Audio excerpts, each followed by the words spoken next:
6, 7, 8, 9, 10 और 11। जी हां, 1,76,000 करोड़ रुपए में 11 जीरोस होते हैं। आप सोच रहे होंगे कि दौलत ही दौलत प्रोग्राम की शुरुआत में हम जीरो की गिनती से क्यों कर रहे हैं।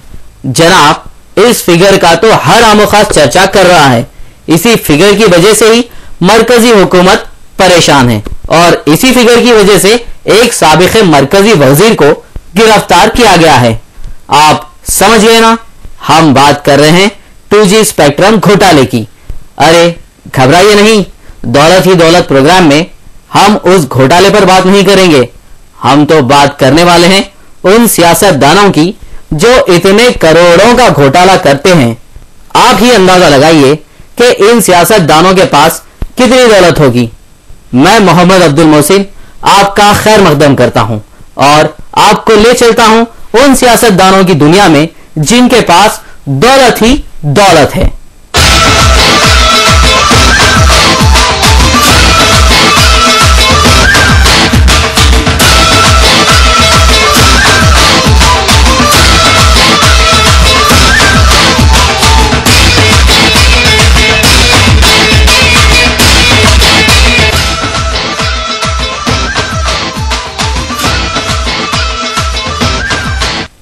सारी दुनिया में सिर्फ दौलतमंद सियासतदानों का ही चर्चा है।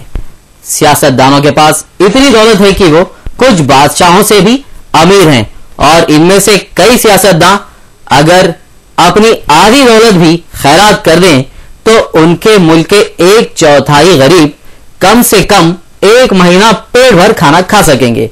चलिए नजर डालते हैं दुनिया भर के रईस सियासतदानों की फहरिस्त पर। दुनिया के रईस सियासतदानों में सबसे पहला नाम आता है सदर पाकिस्तान आसिफ अली जरदारी का। सदर बनने से पहले इनकी सिर्फ ये पहचान थी कि वो पाकिस्तान की साबिका वज़ीर आज़म बेनजीर भुट्टो के शोहर थे। आसिफ अली जरदारी को मिस्टर 10% के नाम से भी जाना जाता है। यानी पाकिस्तान में दिए जाने वाले सभी कॉन्ट्रैक्ट्स में ये 10% कट लिया करते थे। इन पर रिश्वत और बदउनवानी के कई इल्जाम लगे। पाकिस्तान के ही नेशनल अकाउंटेबिलिटी ब्यूरो के मुताबिक आसिफ अली जरदारी के पास $1.5 अरब की दौलत है। इन पर मंशियात का कारोबार करने का भी इल्जाम है। लेकिन बेनजीर भुट्टो की अचानक मौत के बाद इन्हें पाकिस्तान का सदर बनने का मौका मिल गया और आज वो एक मुल्क की कुर्सी सदारत संभाल कर बैठे हैं। आसिफ अली जरदारी के बाद नंबर आता है चिली के प्रेसिडेंट सेबास्टियन पिनेरा का। इनके पास 700 मिलियन पाउंड की दौलत है। इन्होंने चिली में क्रेडिट कार्ड इंट्रोड्यूस करवाया था। सदर बनने के बाद इन्होंने अपनी जाती प्रॉपर्टी बेचना शुरू की और महंगे दामों पर अपनी प्रॉपर्टी बेचकर इन्होंने काफी पैसे बनाए। ये एक टेलीविजन स्टेशन के मालिक भी थे, लेकिन सदर बनने के बाद उन्हें वो टेलीविजन स्टेशन बेचना पड़ा। ये भी रिश्वत और बदउनवानी के लिए काफी मशहूर है, लेकिन इनके पास भी बेशुमार दौलत है। ऑस्ट्रेलिया के वजीर आजम केविन रूट के पास 41 मिलियन पाउंड की दौलत है। वजीर आजम बनने से पहले ये एक ब्यूरोक्रेट थे। वैसे इनके पास जाती दौलत इतनी ज्यादा नहीं थी, लेकिन इनकी बीवी थेरेसा रेन काफी दौलतमंद खातून थी और उन्हीं की वजह से इनका शुमार भी दौलतमंदों में होने लगा। न्यूजीलैंड के वजीर आजम जॉन की के पास 25 मिलियन पाउंड की दौलत है। सियासत में आने से पहले ये एक इन्वेस्टमेंट बैंकर थे। 2002 में सियासत में आने के बाद इन्होंने भी काफी पैसा बनाया। लंदन और हवाई में इनकी काफी जायदादें। साउथ कोरिया के सदर ली म्यूंग बैक के पास 16 मिलियन पाउंड की दौलत है। वैसे ली की शुरुआत गुर्बत में हुई, लेकिन वक्त गुजरने के साथ साथ वो गुर्बत को मात देते गए और दौलत इकट्ठी करते गए। हुंडई में इन्होंने काफी तरक्की की। इन पर धोखेबाजी के भी काफी मामले दर्ज हुए थे, लेकिन साउथ कोरिया के सदर बनने से पहले 2008 में वो सभी मामले खत्म कर दिए गए। आखिर में बात करते हैं मॉन्टीनेग्रो के सदर मिलो जुकानोविक की। इनके पास 10 मिलियन पाउंड की दौलत है। इनके पास इतनी दौलत कैसे जमा हुई, ये आज भी एक बड़ा मुहम्मा है। कुछ लोगों का मानना है कि ये तंबाकू की स्मगलिंग करते थे, बल्कि कुछ लोगों का ये भी कहना है कि वो उस गैंग की क़यादत करते थे। हालांकि इन सभी इल्जामात की मिलो ने बार बार तरदीद की है। आज इनका शुमार दुनिया के रईस तरीन सियासतदानों में होता है। दौलत जमा करने के मामले में अपने हिंदुस्तान के सियासतदान किसी से भी पीछे नहीं है, लेकिन इनके 2 कैटेगरीज हैं।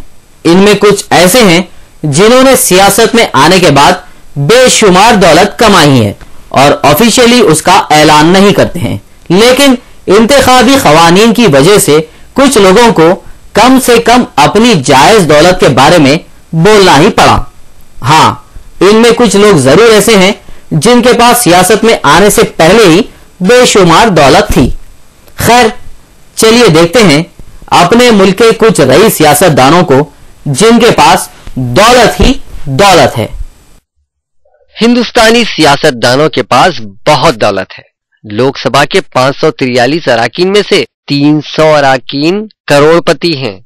लोकसभा में आंध्र प्रदेश की भले ही 10% सीटें ना हो, लेकिन अपनी रियासत के 42 एमपीज के पास मजमूई तौर पर 600 करोड़ रुपए की दौलत है। जबकि हरियाणा के 10 एमपीज की दौलत का औसत निकाला जाए तो उनमें से हर एक के पास 18 करोड़ रुपए हैं। यह अलग बात है कि आंध्र प्रदेश और हरियाणा की आबादी का 15% आज भी सतह गुर्बत से नीचे जिंदगी गुजार रहा है।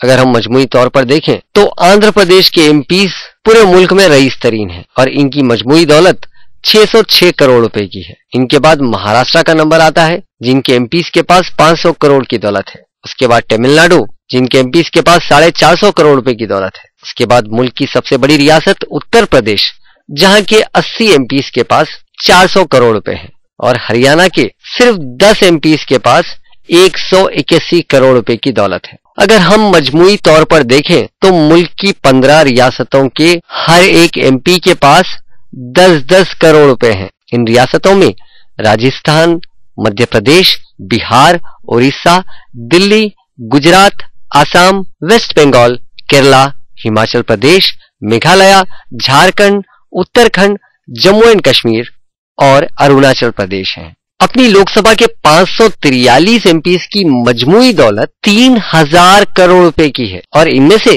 300 करोड़पति हैं, यानी इनमें से हर एक के पास 1 करोड़ रुपए से ज्यादा की दौलत है। जैसे हमने पहले बताया कि हरियाणा के हर एक एमपी के पास औसतन 18 करोड़ रुपए की दौलत है, जबकि आंध्र प्रदेश के हर एक एमपी की औसतन दौलत 15 करोड़ रुपए है। मेघालय में यह औसत 13 करोड़ का है, तमिलनाडु में 12 करोड़ का और पंजाब में 11 करोड़ 50 लाख का। जबकि अंडमान और निकोबार आइलैंड जहां से सिर्फ एक एमपी जाता है उनके पास सिर्फ 12 लाख रुपए की दौलत है। यानी हिंदुस्तान भले ही गरीब मुल्क हो या तरक्की याफ्ता मुल्क हो, लेकिन यहाँ के सियासतदान काफी रईस हैं। अब नजर डालते हैं रईस सियासतदानों की फहरिस्त पर। इसमें सबसे पहला नाम आता है नमा नागेश्वर राव का।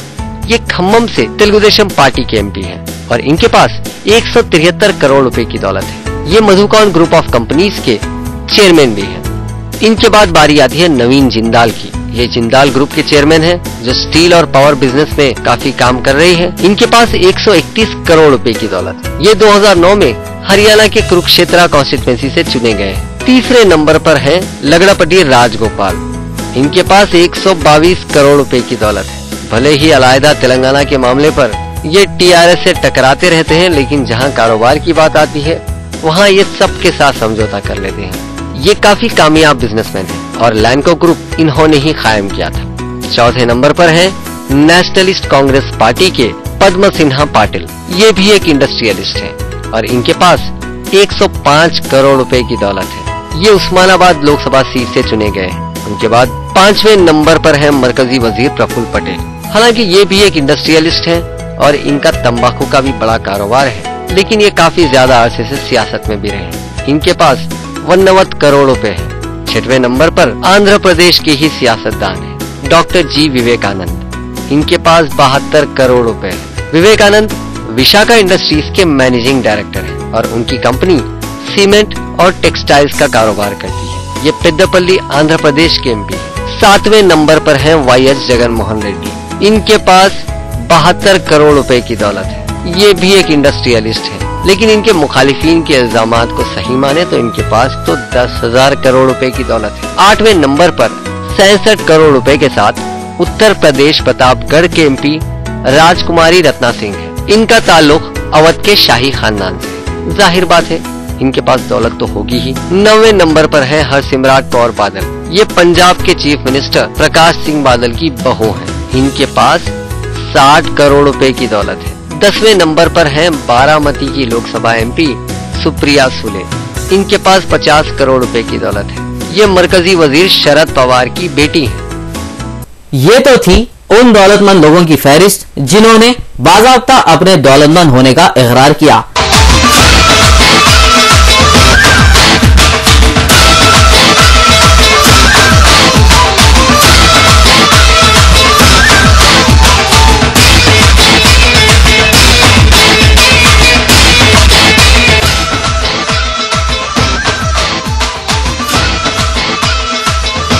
अब वक्त है एक छोटे से ब्रेक का। ब्रेक के बाद हम जानेंगे कि दुनिया में कौन कौन से मुल्क अमीर हैं। साथ ही आपको बताएंगे 40 लाख रुपए की साड़ी के बारे में। तो कहीं जाइएगा नहीं, लौटेंगे इस ब्रेक के बाद।